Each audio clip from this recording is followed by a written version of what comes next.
గురుకులాపై RSP కుట్ర చేస్తుండు, ఆయన అనుచరులే అక్కడ సిబ్బంది అని చెప్పి కూడా గతంలో ఆయన కార్యదర్శిగా పనిచేశారు. శైలజ కుటుంబానికి ఇందిరమ్మ ఇండ్లు సర్కార్ కొలువు, బీఆర్ఎస్ కోర్టు ఇవ్వాలని డిమాండు, ఆర్ఎస్పీపై మంత్రి కొండా సురేఖ సంచలన వ్యాఖ్యలు. ఎంతోమంది విద్యార్థుల జీవితాలు నాశనం చేశారని చెప్పి కూడా ఆర్ఎస్ ప్రవీణ్ కుమార్ మాట్లాడినటువంటి అంశము. మీకు మాట్లాడే అర్హత లేదు, మంత్రి కొండా సురేఖకు ఆర్ఎస్పీ ప్రవీణ్ కుమార్ కౌంటర్. దమ్ముంటే గురుకుల మీద చర్చకు రావాలి, సీఎం రేవంత్కు సవాల్ చేసిన ఆర్ఎస్పీ అని చెప్పి కూడా. మరి ఇంత ఘోరాతి ఘోరమైన మంత్రి గారు మొన్న అదే పరిస్థితి కేటీఆర్ విషయంలో, నాగార్జున ఫ్యామిలీ విషయంలో నోటికి వచ్చినట్టు మాట్లాడింది. అదేవిధంగా తన బర్త్డే ఏదో వాళ్ళ ఇంట్లో కూడా బర్త్డే సెలబ్రేషన్లో కూడా మనం చూసాం. అంటే నోరు జారడమే మంత్రి గారు. మరి వాళ్ళు ఎందుకు ఇట్లా మాట్లాడుతూ ఉన్నారో ఏంటో తెలియదు, కానీ నోరు జారే విధంగా, అంటే మనం ఇప్పుడు ఏదైనా మాట మాట్లాడినప్పుడు ఖచ్చితంగా దాని వెనుక రుజువులు ఉండాలి.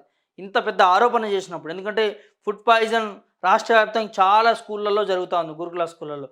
దానికి ఆర్ఎస్ ప్రవీణ్ కుమారే చేపిస్తానని గొప్ప పెద్ద స్టేట్మెంట్ ఇచ్చింది, చాలా పెద్ద స్టేట్మెంట్.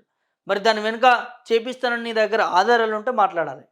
మంత్రి గారు మీ దగ్గర ఆధారాలు ఉంటే ఇగో ఇవి ఆధారాలు, ఇగో ఇది సో అండ్ సో పర్సన్ చేపిస్తా అన్నాడు, దీని వెనుక ఖచ్చితంగా సీరియస్ యాక్షన్ తీసుకుంటామని చెప్పి కూడా మీరు మాట్లాడితే సమర్థిస్తారు. మీ దగ్గర ఏ ఆధారాలు ఉండవు, నోటికి వచ్చినట్టు మాట్లాడతామని అంటే మరి దాని తర్వాత పరిణామాలు వేరేలా ఉంటాయి. ఒకసారి మంత్రి గారు మాట్లాడినటువంటి అంశం ఒకసారి మీకు వినిపించే ప్రయత్నం చేస్తా, చూపించే ప్రయత్నం చేస్తా. గురుకుల విద్యార్థిని అమ్మాయి చనిపోయిన విషయాన్ని, వాంకిట అక్కడ ఆశ్రమ పాఠశాలలో ఆ అమ్మాయి చనిపోయిన విషయాన్ని దాన్ని కూడా చిలువలు పలువలుగా చేసి, మరి దాన్ని రాజకీయ లబ్ధి కోసం, శైలజ అనే అమ్మాయి మరణించిన దాన్ని రాజకీయ లబ్ధి కోసం ఉపయోగించుకోవడానికి వాళ్ళు చేస్తున్న ప్రయత్నాల గురించి ఈరోజు మాట్లాడడానికి మీ ముందుకు రావడం జరిగింది. రాజకీయం కోసం ఎవరు చేశారని మీరు చేశారు కదా. మంత్రి గారు ఏమన్నారు, తినుబండారాలు తెచ్చుకొని ఫుడ్ పాయిజన్ అయిందని అంటున్నారు. మీరు ఒక కన్న తల్లే, మీకు బిడ్డలు ఉంటారు, అంత మీ మనవరాళ్ళు బిడ్డల స్థాయిలో ఉన్నటువంటి ఆ బాలికల్ని అంత ఘోరాది ఘోరమైన ఆరోపణలు చేయొచ్చా అండి? తినుబండారాలు తెచ్చుకొని వాళ్ళు ఫుడ్ పాయిజన్ గురయ్యారా? మరి అక్కడ ఉన్నటువంటి ఆ ఫుడ్ పాయిజన్ ఒకవేళ అయితే వాళ్ళ ఇంట్లో కుటుంబ సభ్యులకు కూడా కావాలి కదా, లేకపోతే బయట నుంచి తెచ్చుకుంటే షాప్లో తీసుకున్న వాళ్ళందరికీ కావాలి కదా. అంటే ఎట్లా మాట్లాడతారో అర్థం కాదు. ఇవాళ ఆ సమస్యలు వదిలిపెట్టి మీరు రాజకీయం మాట్లాడుకుంటూ రాజకీయం చేస్తూ ఉంది ప్రతిపక్షాలను మీరు మాట్లాడుతున్నారు. మీకు చిత్తశుద్ధి ఉంటే మంత్రిగా వెళ్ళండి, వెళ్ళి దీనిపైన ఒక చర్చ పెట్టండి. అసలు ఎందుకు జరుగుతూ ఉంది, దీని వెనుక ఎవరున్నారు, మీరు అన్నట్టుగానే వేరే వ్యక్తులు ఉంటే వాళ్ళపైన యాక్షన్ తీసుకోండి. కానీ ఆ చనిపోయినటువంటి పాప శైలజ అని చెప్పి ఆ బాలిక ఎవరైతే ఉన్నారో, సో ఆ పిల్ల పైన కూడా, ఆ అమ్మాయి పైన కూడా మీరు ఆరోపణలు చేయడం జరిగింది. ఇది కరెక్టేనా? ఇది ఎంతవరకు కరెక్ట్? ఒకసారి పూర్తిగా మాట్లాడింది ఒకసారి విందాం. కంటే మరి మీ పార్టీ తరఫున మీరు ఏం ఆదుకున్నారు? మీరు వెళ్ళి ఏదైనా ఆదుకున్నారా? మరి ₹1 కోటి మరి వాళ్ళకు కాంపెన్సేషన్ ఇచ్చి రాకపోయారు. ప్రేమున్న వాళ్ళైతే ₹1 కోటి ఇచ్చి రాకపోయారు అని అంటున్నారు. సరే, బీఆర్ఎస్ పార్టీకి ప్రేమ లేదు మీరు అన్నట్టే. మీకు ప్రేమ ఉంటే మరి ఆ కుటుంబాన్ని, మీరు మంత్రిగా ఉన్నారు కదండి సురేఖ మేడం గారు, మీరు మంత్రిగా ఉన్నారు కదా, మీరు ఆదుకోండి ఆ కుటుంబాన్ని. ప్రభుత్వం నుంచి కాకుండా మీకు కుటుంబం మీద ప్రేమ ఉంటే ఆ కుటుంబాన్ని ఆదుకోండి.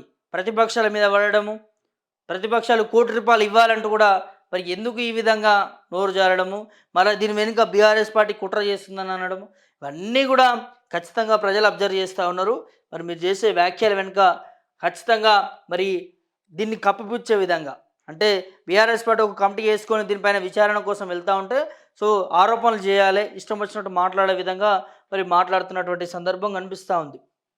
ఇంకోటి చూడొచ్చు, సొంత జాగా ఉన్న వాళ్ళకే ఇందిరమ్మ ఇండ్లు, సొంత జాగా ఉన్న వాళ్ళకి ఇందిరమ్మ ఇండ్లు అని చెప్పి కూడా తొలి దశలో అమలుకు సీఎం నిర్ణయం అని చెప్పి కూడా, జాగా లేని వాళ్ళకైతే మరి ఎప్పుడు ఇస్తారో ఏందో తెలియదు, సొంత జాగా ఉన్న వాళ్ళకే ఇందిరమ్మ ఇండ్లు కట్టిస్తారట. మరి దానికి సంబంధించినటువంటి మరి నిర్ణయాలు తొలి దశలో అమలు చేస్తారని చెప్పి కూడా ఒక అంశం కనిపిస్తుంది.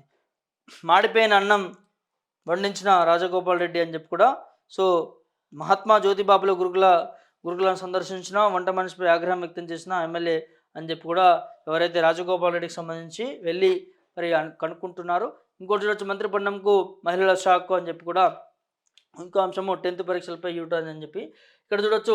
నేను సైతం ఒక కార్యకర్తను భావోద్వేగానికి గురైన హరీష్ రావు తెలంగాణ ఉద్యమకారులంతా అని చెప్పి కూడా నిన్న జరిగినటువంటి ఏదైతే ఆహ్, దీక్షా దివాస్ ఉందో ఆ దీక్షా దివాస్‌కి సంబంధించినటువంటి అంశాన్ని చూస్తా ఉన్నాం. ఇవాళ ఇవి మార్నింగ్ న్యూస్‌లో హైలైట్ అయినటువంటి అంశాలు. ఇవాళ ఎటు చూసినా కూడా నిజంగా ఈ గురుకులాల విషయంలో కావచ్చు, లేకపోతే ఆ లగచర్ల విషయంలో కావచ్చు, ఇవాళ ఖచ్చితంగా ప్రభుత్వము న్యాయం చేసే దిశగా ముందుకు పోవాలి. కానీ మీకు ఇష్టం వచ్చినట్టు చేస్తాం, మమ్మల్ని అడిగేటోళ్ళు ఎవరున్నారు, మమ్మల్ని అడిగేటోడే లేడు అంటూ కూడా చేస్తే మాత్రం ఖచ్చితంగా ప్రజలు తిరగబడతారు. ఈ రైతు బంధు విషయంలో కావచ్చు, రుణమాఫీ విషయంలో కావచ్చు, పూర్తిగా ఇంప్లిమెంట్ చేసి ప్రభుత్వం మీకు ప్రజలు ప్రభుత్వాన్ని ఎక్కించింది ప్రజలకు మేలు చేయడానికి, అభివృద్ధి చేయడానికి, తెలంగాణ రాష్ట్రాన్ని ముందుకు తీసుకుపోవడానికి. కానీ మేము ఇట్లా చేసుకుంటూ పోతాం, కంపెనీల ద్వారా భూములు గుంజుకుంటాం, హైడ్రా ద్వారా ఇల్లు కూలగొడతాం, ఇవాళ మాకు ఇష్టం వచ్చినట్టు చేస్తాం, ఇష్టం వచ్చినట్టు మాట్లాడతామంటే తెలంగాణ గడ్డ చైతన్య గడ్డ. ఖచ్చితంగా ఊరుకోరు. ఇప్పటికైనా బుద్ధి తెచ్చుకోవాల్సినటువంటి అవసరం ప్రభుత్వానికి ఉంది.